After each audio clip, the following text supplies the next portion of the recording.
Ba't ka naging emotional, no? Nung sinabi mo yun?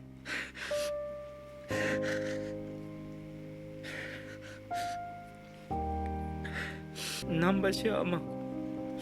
Masabar. Kung babalikan natin. At base sa narating ng Bangsamoro ngayon, kung ano man ang meron sa atin ngayon, yung BARM, the government na meron tayo, sa tingin mo, worth it lahat ng naging sakripisyo ng tatay mo at ng pamilya nyo sa lahat ng... Kilala yung tatay mo, no, ng maraming tao bilang revolutionary leader. Pero hindi muna natin siya pag-uusapan ngayon dahil ikaw muna. Alright? Napag-alaman ko na pinanganak ka during one of the most difficult periods sa Bangsamoro struggle. Kanuto ba timpuanin mga tudtulan ng mga tawsel ka? Actually, kina bata sa laki na sa tempo no kasagsagano kabatimba ka siya basta pahamo din namba 3,000 siya sa pangangkalan persa nambay ngalan ni na pangangkalan bali kananto ba na sila ama ko musina ko na nasamba sila pagkakalban taman sa to ba normal sila na operation mga sundalo to ba na kagingiring kun sa laki bali nyanin nanggula na to ba napananggit sa ospital si ina ko sa diken na manta kina bata ni Premature, no? to ba suka baganapan nila ama ko sa di mapake amele sila sa salyu. Mga nina year, etong pinag-uusapan natin. Actually to ba 1977 Bilang anak ng isang revolutionary leader, no, papaano mo ikukwento sa amin yung panahon na bata ka pa, no, your childhood days? kinabata sa laki na 3 months ako sa hospital bago ako kinuha ng mga tubay so babo kwanto timi mo sa laki si ina ko na kina pasa rin bata na kina relaxin bu na mimbalingan manam sa pulo Okay, amanan ka. kani ama ko na niya kimuha sa laki na sa mga mana apo ko into waya baboy tawag ko kanilan na yun pa mga nguda pa mga balin silan ikimuha na sa laki timogano sa laki sa kinaliw ko after 3 months sa hospital taman sa kinagkasla ko dun sa elementary na sana ko bun sa mga babo ko mikasla Sa madaling sabi na during your childhood days, nakanan ka taga pada si aman kang gusinan ka. kina ko silang tagapada inan to ba minsan kami po pa makapagilaya amin ka pambabasilan pun sa kampo Pero aware ka, katawan kay silan aman ka, katawan kay tubay inan ka. uway so grade 1 ako katawang ko din ikuana to bay Lucas ko na ipabitun tayo sa laki ng mga abukwan to bay sila auntie mayasi amanan ka nan maya bay galbakila kumaga naan sila sa kuhana palaw na umanta idsana mayandoy Lucas ka kagina niya padalo na mga babo ko basta idsang ka na di ka dalawando sila aman inan ka matonto siya na sandalo ini ako dan padalo na tigko saan si ama ko ngusina ko farmer si ama ko niya kay betul si ama Lucas Okay. Kano namba ang mga timpo na mito po gaddaluy may si aman ka nalusa palaw di ka patalwan dos kanin ano yung naiisip mo that time? baga na sila ama ko kusina ko para tigko sa para basi tigko sa maya kapag timba ka to ba ni nakakuha na sa laki ko basi para bun sa laki Okay. Napag-alaman ko na nung 11 years old ka, pinadala ka sa Pakistan. Ano yung pakiramdam mo that time nung malaman mo na pupunta ka sa Pakistan? Inidsana ko nila ni ama ko. Tigin na bigyo ka bilubangagi sa liyo na ingid. Ko teka pagko. Tawi bagi siya, teka pagko si auntie o si kuana adang kapag ko. Tigin da.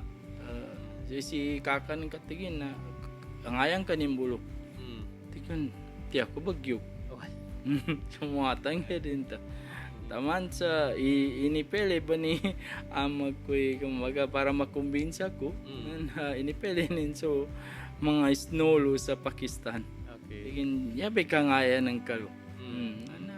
Makaangi kasama na mapiyagid. Na natin ko mapya mga snow na. Okay. Good na to ba? Taman sa nakumbinsa ko man, nakuha na ko uy ako mambo. Sabab sa snow. Sabab sa snow. Okay. Ngayon, nung nasa Pakistan ka na, pagdating mo, ano yung experience mo? Your first impression sa Pakistan? Ito ba, kinamag sa Pakistan, nasaan kami sa Karachi na kakuha na. Isain to mana isang city, Pakistan, saan ba? International Airport nila na Karachi. Inalaw kami ng mga estudyante lo. Naman sa niyakod ng ili, mga kalabo gusto magtikong doon ba si snow siya. Maso dahil snow siya, maso desert din niya. Kasi yung snow nasa ibang part ng Pakistan. Okay. Ito ba? Tikom doon ba si muli ako rin tiko kadabo ni snow siya. So, ang pinag-aralan mo doon, Arabic. Uy. May mga time ba na gusto mo nang umuwi dahil ayaw mo na sa Pakistan? Uy. Kapila ko yung baguliang. Kaya tigi ama ko tigil ka rin. Okay. Tigil ka saan ka, para mo yun sa ka. Okay. Taman sa, nakuha na ko rin ba sa ginawa ko, tigo sige din. Masadang ko niya. I also learn na may mga times na kailangan kang isuksok at itago sa ilalim ng upuan ng sasakyan para lang ma-travel ka ng safe. Ito pa so time din na kinuha na nila ng sa eskwela namin. Sa niya nila betalo na eskwela na mga terrorist. Okay. Ito ba, kinuha na ng gobyerno ng Pakistan. Taman sa sulang nung adan mga visa nin, student visa, sinigam, batigamay mo silang ka, nilanin na, pekitigin na visa ng ka na. Nasusa kami, on process pa sa mga visa namin ka. Santo time na kinaangay ko na maluwag so kapag hangin na taga Mindanao. Naman sa nyanin ng gulan na initakas ako sa eskwelahan magabi. Initakas ako nila. Taman sa limalag kami sa desert na palitan. Kaya gina, adang bayi nga pa mga pulis sa Pakistan. Ang bali, balag sa kuana, desert na magabi ada flashlight minsan. Yabo po kuana na, so taga padako. Tas kapatika tigin ni mga tansa unanan ko. Kaya adang bayi nga palo tigin na ban. Banan to na mga pila ka. Mga 3 kilometers base kung sa eskwela namin to. So mga kuana hinol dilan din sila ng mga security ng eskwela. Nakaatakas kami ma'am. Nakaawa kami kanang eskwela. Taman sa ito ba pagada ko sa ban, ibagangay ako man sa sa eskwela ni kakakuan to sa Lahore. Kalubay safety. Taman sa madakali checkpoint kuan mga Pakistan police. Awan sa masigim kanila no. To ba? I-deport kanila, bago kanila i-deport, bilanggong kanila na kasakitan. Na natin kumanot ako na pamadasan na Pakistanian niya. Taman sa ito ba? Tigo mga taga-Padako. 2 kataw bid taga-Padaka. Bali niya namin pinggulan na sa mga kuana bun sa mga Arabo pinapagadapon luba. Bayan yan ang ketiga, Pakistan. Kaya mga undoy ngilongin. Balit tingin, panon sa kami, ka na pulis sa aking ngilong ka. Masigam ka. Okay. Natiko minulyang, natiko panon manaminan. Masigam ako naman. Tingin na, isusik ka namin sa siya tingin sa Okay. kuwana na bana. Natiko okay ako. Kakuana ko bun. Makaginawa ko bun tiko. Atay, mama. Kaginawa ko. Basta di ako butik ko. Masigam. Masigam. Taman sa almost 1 hour ba? 1.5 hours. Halo ko po sa didalama ban. Steady checkpoint. Pag namin kinawalo, magan mapita. Nagkatigami ada checkpoint. Kanabasang ka. Adon. Nakalima ka kuha na tamaan sa makoma ka. Uma na dun check kay isusag ka mo naman. Uy. Tingin buat kan sa. Okay. Kadaden. Ilang taon na nagstay ka doon? Nang magan mapatlagon. Para sa'yo, ano yung importanteng lesson na nakuha mo from that experience sa Pakistan? Pinaka mas lalo na naso katigil. Sabar. Kasabar. Kapag ginugot kano to ba ni nasaligan na pag ginuguti ka. Kanina nabanggit mo na hindi pwedeng sabihin, no, kung sino yung tatay mo, sino yung nanay mo, hanggat kailan na ganun yung situation. Taman sa migkasla ko din. Now, kailan mo na-realize na tingka ka na basang ka posisyon ni ama ko niya, gugay ba ka ni ama ko niya, ka na basta-basta. So, medyo migkasaliga ko din. Taman sa nangagi ako rin sa high school. Diba, nilay ko kuana nila, sakripisyo nila sa kano Bangsamoro. Sakripisyo nila kano pamilya nila. Di nilang gilay. Okay. Taman sa ito ba na kinagkupan ni kinatraining ama ko top 300 na dani bumili mga lukas kinaawanin na dabong pagkataw sa kanin nakapagkataw sa kanin sa pamilya nin sige nando dis kanin matuntundo sa kanin bagangay. Siguro marami sa mga viewers natin yung kanina pa nagtatanong, tengo na amanin ba niya? Sino ba talaga yung tatay mo na pinag-uusapan natin dito? Ama ko na si Alhaj Murad Ibrahim. Of course, no. Kilala ng marami ang tatay mo as chairman ng MILF, interim chief minister, no. Pero kung itatanong ko sa iyo bilang isang anak, ano, sino si Alhaj Murad bilang tatay or bilang nasa bahay lang siya? Si ama ko siya sa walay siya sa normal pananin na mapagmahal sa pamilya. Ikalimunin ni mga watanin. Sa kami ba niya kaka ko. Ikalimu kami nin. Taman sa andoy magaganin inggulan na inggenin sa pamilya nin na inggenin sa pamilya nin. Pengimpon nanto ba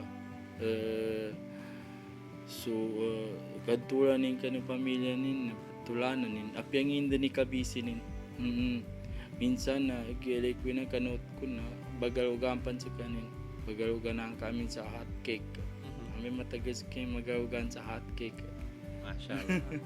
Namba bagalugan kami nin talagang mapagmahal. Sa tingin mo, ano yung ibang katangian ng tatay mo na hindi alam ng maraming tao? No, ngayon, alam ko na magaling siya magluto ng hotcake. At natuwa ako doon kasi paborito ko po ang hotcake. No, alam po yan ng mga followers at mga viewers ko. Nakakatuwa yung bagay na. What else yung mga pwede mo pang i-share dito about your father na hindi alam ng marami? Actually, kaninin di nan malini sa mugo. Once ngulanin na panggulanin, di bagyo ginan na sa mugo. di malinis sa mugunan. Dinin ipanalig sa Hindi ni panalig-salig. Apya siya sa mga ito ba, sa walay, minsan na papanday mo niya sa kanin. Okay. Ano yung aral, Mansur, na paulit-ulit na nire-remind sa inyo ng inyong tatay? Yan na talo sa laki, na tigil ka, luka pang ni ka ng Allah Ta'ala. Sa guide.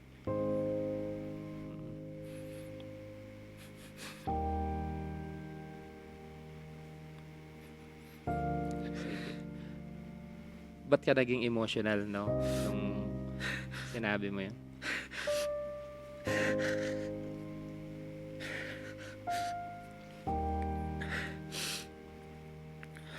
Gina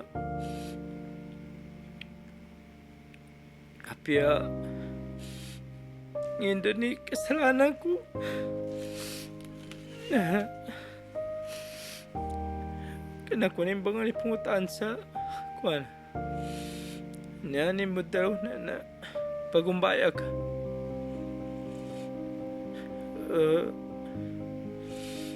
luka panguni sa gayad sa Allah Ta'ala so kanina makatabang sa luka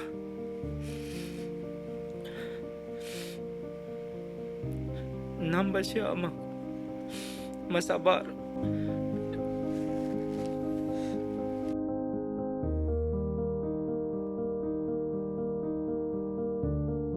Stricto ba siya? istrikto sa galpakanin kaya naman sa pamilya ni istrikto po basta sa agama Islam di ka mapake di ka jambayan ka magpego ka sa ambal Matanggaw na dito. di ka makapego ka ba kapya mga nguda magangayan ni guard siya ninang ka di ka samay pamagandam ko ading gas ang pananin lo na pagkabego sa minakatang yung mga nice water. Oo, na-try ko yun, no? Lawa sa ambal, sobrang lamig na. Sa walay namin sa Palaw. Sa Kampa Bubaka. May pagkakataon ba, Sir Mansur, na kasama mo yung tatay mo na hindi mo makakalimutan? Uy, sa Pakistan na almost mga salagun. Ang gutang nga dako kilay mga dolagun din dako kilay kanilan nasyama ko yung minangil sa pagpisawar ito ba na surprise ako ito ba na magkiwagan baguli tigil ka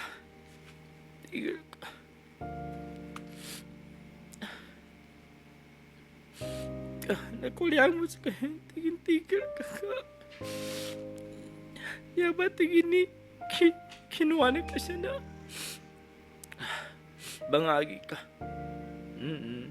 Oo, katawanan kay agamanan ka. So sabar pa rin, no? So yun yung paulit-ulit na ini-instill niya sa inyo. May mga pagkakataon ba, no? Habang lumalaki ka, na parang pinangarap mo or hiniling mo na sana mas marami siyang oras para sa inyo? Asa uhata na way do ba uged na asa gasabutan tabo ni kang gula na do ba sa akin na ko hindi makagapya sa umpungan na makadsabar kami ang mga watan ni do ba kasi pinaliwanag na rin sa inyo. Wait, tingin. Papagawa namin na para dun sa para sa madakla to, para sa bangsamoro, para sa dalpatan mo niya. Sigurado ako maraming assumption ng ibang tao tungkol sa iyo. Mga maling akala, tama ba? So kung meron mang misconception or maling akala yung maraming tao sa iyo, ano 'yon?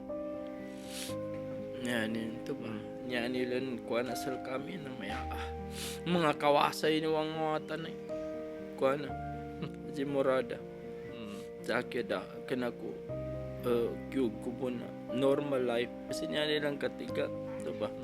In spoiled kami ni ama. Dua kami Da kami na spoiled da. Ilan ba kayo, sir, na magkakapatid? Dua. Dalawa lang pala. Ano yung iba pang mga antapan, mga, di ba? Mga antapan o tosal ka, no? Para sel ka na ba na dito? Oy, may matsalig boy ng kaniyaman eh. Mm. Akan ako matsalig kaniyama ko. Mm. Ka to ba sa akya makakana ko sa makatrokin. Mm. Ganto ba kagina nyaman kuha na sa laki. Urad namir na malmo ko makuha na to. Di ako makaindi. Puro way. Way. Okay. Na di ta katawan ibuway tanan na Makagkapya? Makagkapya o makagkalat. Uy. Geda to ba? Jabaran din ito. Kasi Allah Ta'ala bi.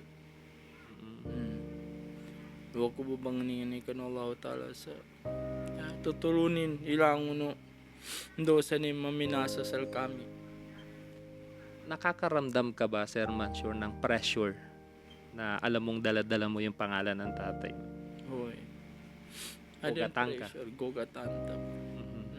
Ugeda niya adam baso takbir Allah Ta'ala. Sakya niya adam bay bikuan ako sa ginawa ko na ndo ni ibikuanan Allah takbir Allah Ta'ala sal ka na talima ka. Magitsani mapit, mamis. Talima ka. Kung meron mang bagay, no, Sir Mansur, na gusto mong maalala ng ibang tao sa iyo, hindi bilang anak ni Alhaj Murad, kundi bilang ikaw as Mansur Ibrahim, ano yung bagay na yon? Actually, sa laki man, Pardemira, ito ba? Katabang ko sa tao. Ito ba? Di makataw sa minsan na di. Sa kaya, doy magagag ko na panggulang ko. Taman sa magibadana ko man ba? Basta na makatawang ako po. Okay. Base sa lahat ng mga nangyari, no, kung babalikan natin, at base sa narating ng Bangsamoro ngayon, kung ano man ang meron sa atin ngayon, yung BARM, the government na meron tayo, sa tingin mo, worth it lahat ng naging sakripisyo ng tatay mo at ng pamilya nyo sa lahat ng meron tayo ngayon? Uy, very worth it talaga.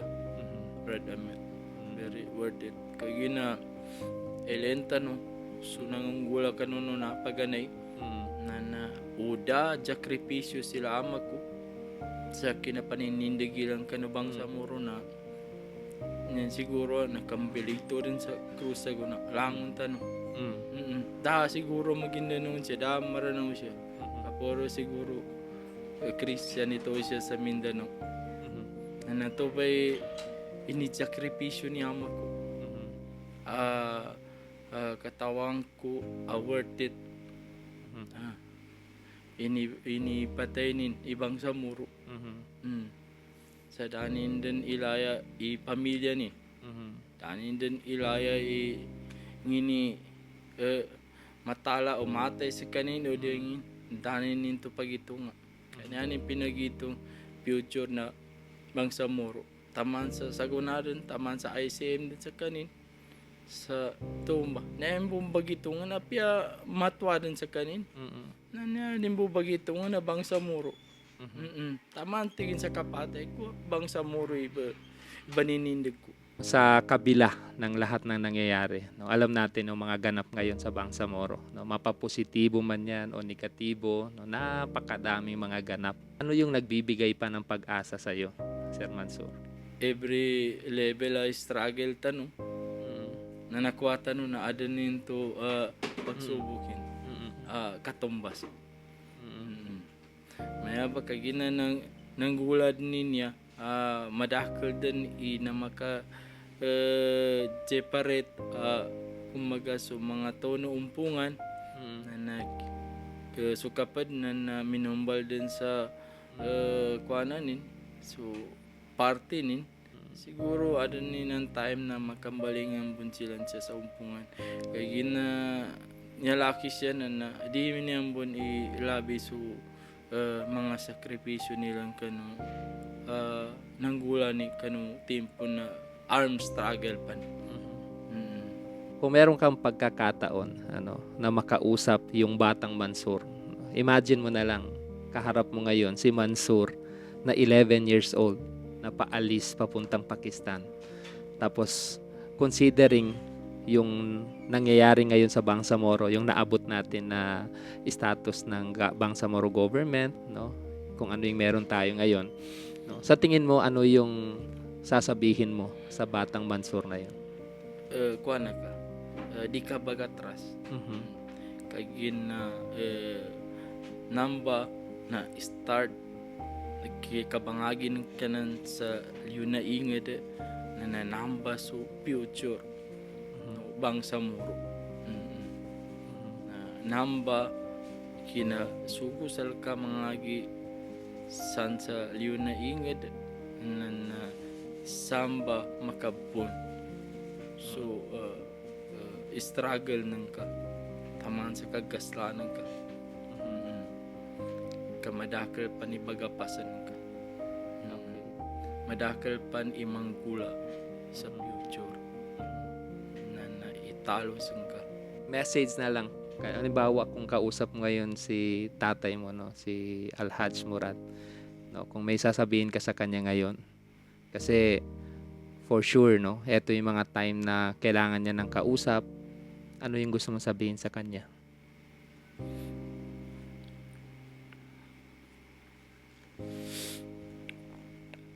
Uy, niya kumadaw sa kani na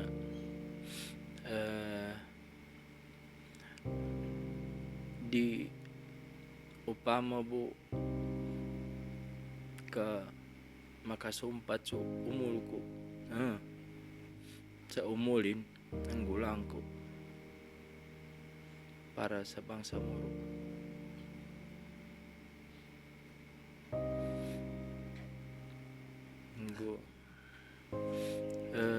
To ba di ko magagama malas so sakripisyo ni sa pamilya ni sa Bangsamoro